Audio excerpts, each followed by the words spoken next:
Ruben, you mentioned then about the kind of leadership and issues like that. Obviously, you're going to be looking to sign new players, maybe in January, maybe in the summer. Do you feel you need to bring in players who can deliver that? Do you need to sign big characters? Obviously, you were linked with Emi Martinez in the summer as well as Stenny Lamens. Do you need some big characters to come in and maybe change the dressing room from the inside? It's hard to talk about always, first of all, about the future and then about the profound things here. I'm just focused on the next game. Let's go step by step. We have a big match. We need to win. We need to try to find different ways of playing because especially without Ahmad and Brian, we lost some characteristics that is hard to find.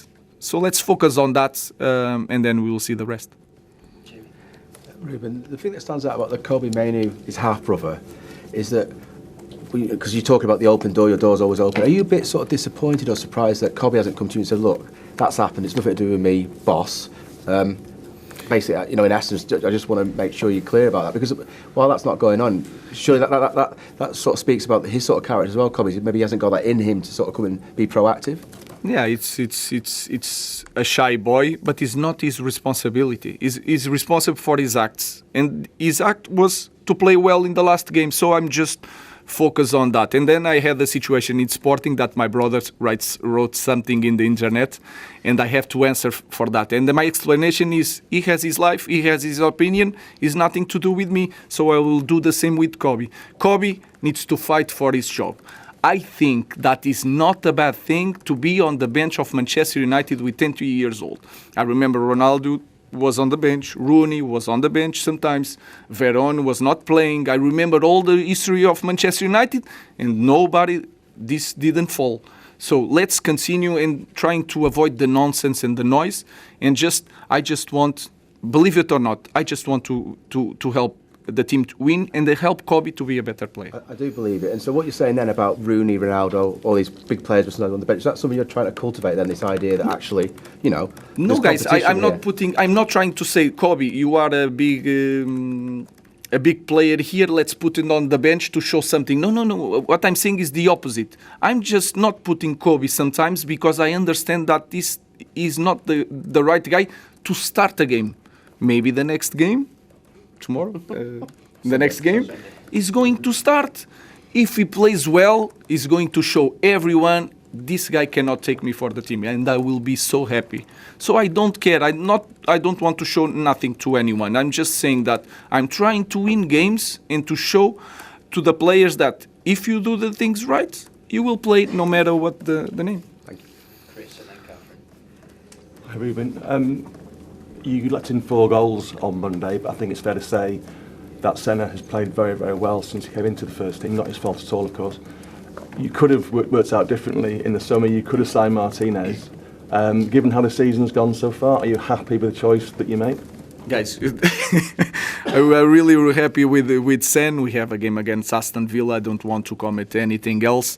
Just focus on that. I'm really happy with the goalkeepers, and I'm really happy to have Sen. And happy with how he's doing so far? Yeah, for sure. Hi, Ruben. Scott McTominay recently said today that sort of dismissed the narrative that players improve and their careers change around for the better when they leave Man United. Would you say that Jadon Sancho's situation kind of proves that point and supports what McTominay is saying? No, I don't have nothing to say about that. Sancho is not our player. In the moment, he's playing for the opposition. He's not going to play. It's a very good player. I have nothing to say about that. And if I'm going to comment everybody that speaks about something about Manchester United, I will not do anything else. I just want to try to win the game against Villa. Last question for Rich. Okay. Ruben, I've got to ask, with January approaching, have the club told you that there is money available if you want to buy players next month? We'll see. The only thing that we know is that we only would try to bring players that we think that is going to be the future. It's not going to be to save something in this moment, to cope with the losses of 3 players for AFCON. It's not going to do. It's not going to be like that. Even if we try to bring one player, maybe it's not the the position that is more that we need more.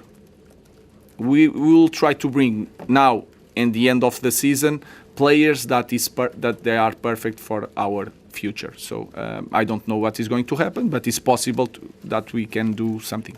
Just on the AFCON players, you'll have maybe a shortage of wing backs for the coming weeks. Do you have any plans to play players there who haven't maybe played at wing back, or Tyrell Malacia? I know we've not seen him since he's come back into the squad. Depend of the way we play in that particular week, but if we have to change for back four, we change for back four.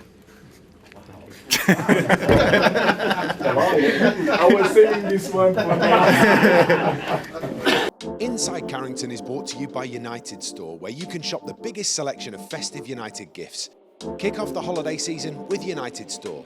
100% official, 100% United. Rio, I know you're a busy man, you've got places to be, but we just want to ask you some more questions before you do go. Some of them are quick fire. One of them was, which teammate pushed your standards the most in training and why? Roy Keane. I think when I first arrived, he was the first person that made me think, oh, there's another level here. Like, the standard made me understand that, but as an individual, highlighting that, no, that ain't what we're used to here. I need more than that. I'm demanding more than that. And it was a sharp, like, all right. But it was a good one, because 2 or 3 weeks later, I got to understand what he meant. And then that was something that was just part of my makeup after that. Remember before the game, we'd go out, you and Scholesy would do the 2-touch in the dressing room. Oh, yeah. Scholesy doing his bare feet. Oh, Great mate. standard. Yeah, people don't realise, like the little things like that, I used to think, not that, but looking back, would go a long way into, like, standards. Mm-hmm. Like I remember some players wouldn't even entertain playing that game because, like, the standard was high. And it's like not being, like, big-headed, but it's like one of those things like that, just, you go, that's the standard at this club. Do you know what I mean? Like little things like that. That game meant nothing. Just like part of us warming up before a game. Or you playing really tight areas. Fizzing them into each other. Like that's part of my warm-up for a game, playing 2-touch. 3 sets of 10, me and him. And, like, your thighs will be red raw, or your bare foot will be red raw. And sometimes away games, you're playing a corridor really tight, but it's the quality, and you just got to get to that level. But no, they're the things that I miss. That when people say, what do you miss out at the game? Things like those things like that, more than some of even the games. Was it only Scholesy and you that did 2-touch? Yeah, pretty much. Yeah. Me and Scholesy. Yeah. I wasn't getting involved. No, practice, loads of practice. Favourite ever United goal, not one that you scored? That I was playing in the game though. No, why not? Yeah. Do you know the Cristiano goal at Fulham? It was a big goal. Last minute one. Yeah, it was like a big goal. It was the goal that we went on to win the league from. Yeah. But also it was like one of those moments for him where you go, he's been really good, but this kid's got greatness written all over him. Like, it was like that cementing one of them moments for him. I think in a Man United shirt where we go, we just need to give him the ball to win games. That goal definitely. Also, another goal was unbelievable. His header at Roma. Oh, he's still in the air now. He took off like on the edge of the box and ended up heading it in a penalty spot. Never seen it. By the way, like he's still doing it. He's over a kick. Ridiculous. 40 years old. Older, another one. Scholes' one against Villa. The left foot volley. Off the underside of the crossbar. Is that the one? Was like he didn't even move. He just stood still and just. December that was as well. Was it his left foot or right foot? No, right foot. Another good goal. So there's a few goals. Let's do your top 5. Yeah, there's another good goal as well. I was actually not playing this game, but Chicharito's goal against Bolton away, where he's the movement, that was Stoke. That one's up there as well. But there's the one against Bolton. His movement in the box was like, if I could get that back now, if my kid was a centre forward, I'd be getting that back now. So just watch this kid's movement, 3 or 4 moves to get the space to get the one chance to score. Ridiculous. He was very underrated. Oh, yeah. top. Yeah, very underrated. The goal for me that everybody often forgets: Arsenal away, Champions League. What one? Semi-final. The breakaway. Yeah, that's started that's by up there. G. There was a goal. And it goes. Rooney, Ronaldo. Yeah, Ronaldo, Rooney, Ronaldo, back of the net, and it's like 4 touches from Blue back kit. to front. Yeah, magnificent goal. And that game, he scored a free kick early in the game, didn't he? Yeah. Like from like miles away. Right. And Had no right to score that, by the way. And I never forget there was an Arsenal fan in the stadium before the game. I was warming up, was absolutely hammering I don't know why me. Obviously, I understand why Cristiano, because he's the best player, but Cristiano hammering him the whole warm-up. You know when someone's voice just stands out?